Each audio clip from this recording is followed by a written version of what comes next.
ಮಧ್ಯಪ್ರಾಚ್ಯದಲ್ಲಿ ಮತ್ತೆ ತೀವ್ರಗೊಂಡಿದೆ ಸಂಘರ್ಷ.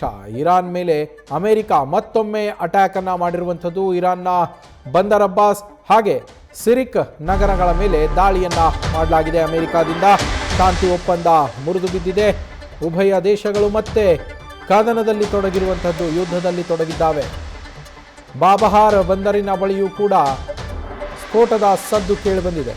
ಹಾರ್ಮುಜ್ ಜಲಸಂಧಿಯಲ್ಲಿ ಇರಾನ್ ಅಡ್ಡಿಯನ್ನ ಪಡಿಸ್ತಾ ಇದೆ. ಹೀಗಾಗಿ ಹಾರ್ಮುಜ್ ಮೇಲೆ ದಾಳಿ ಮಾಡೋದಕ್ಕೆ ಇರುವಂತಹ ಇರಾನ್ನ ನೆಲೆಗಳೇನಿದ್ದಾವೆ, ಅಂದರೆ ಹಾರ್ಮುಜ್ನಲ್ಲಿ ಇರುವಂತಹ ಶತ್ರು ಸೈನ್ಯದ ಹಡಗುಗಳ ಮೇಲೆ ದಾಳಿ ಮಾಡೋದಕ್ಕೆ ಇರಾನ್ನಲ್ಲಿ ಇರುವಂತಹ ನೆಲೆಗಳೇನಿದ್ದಾವೆ ಅವುಗಳನ್ನು ಟಾರ್ಗೆಟ್ ಮಾಡಿ ಇದೀಗ ಅಮೆರಿಕ ಅಟ್ಯಾಕ್ ಮಾಡಿರುವಂಥದ್ದು. ಇರಾನ್ನ ನೆಲೆಗಳನ್ನೇ ಟಾರ್ಗೆಟ್ ಮಾಡಿ US ದಾಳಿ ಮಾಡ್ತಾ ಇದೆ. ಟ್ರಂಪ್ ಒಪ್ಪಂದ ಮುರಿದು ಬಿದ್ದಿದೆ ಅಂತ ಹೇಳಿದ ಬೆನ್ನಲ್ಲೇ ಈ ದಾಳಿ ಮತ್ತಷ್ಟು ತೀವ್ರಗೊಂಡಿರುವಂಥದ್ದು.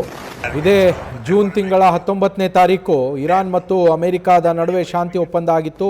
ಮೆಮೊರಂಡಮ್ ಆಫ್ ಅಂಡರ್ಸ್ಟ್ಯಾಂಡಿಂಗ್ MOU ಅನ್ನು ಸೈನ್ ಮಾಡಿದ್ವು ಎರಡೂ ದೇಶಗಳು. ಅದಾದ ನಂತರ ತಮ್ಮ 14 ಪ್ರಮುಖ ಅಜೆಂಡಾಗಳನ್ನು ಇಟ್ಟುಕೊಂಡು, ಪ್ರಮುಖ ವಿಚಾರಗಳನ್ನು ಇಟ್ಟುಕೊಂಡು ಈ ಶಾಂತಿ ಒಪ್ಪಂದವನ್ನು ಮಾಡಿಕೊಳ್ಳಲಾಗಿತ್ತು. ಇದರ ನೆಗೋಷಿಯೇಷನ್ಸ್ಗೆ ಅಂತೇಳಿ 60 ದಿನಗಳ ಸಮಯಾವಕಾಶವೂ ಕೂಡ ಇತ್ತು.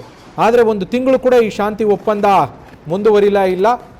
ಮತ್ತೆ ಅಮೆರಿಕ ಇದೀಗ ಇರಾನ್ನ ಮೇಲೆ ತೀವ್ರ ದಾಳಿಯನ್ನ ಮಾಡ್ತಾ ಇದೆ. ನ್ಯೂಸ್ ಫಸ್ಟ್ ನಿರ್ಭೀತಿಯಿಂದ ನಿಮ್ಮ ಪರವಾಗಿ.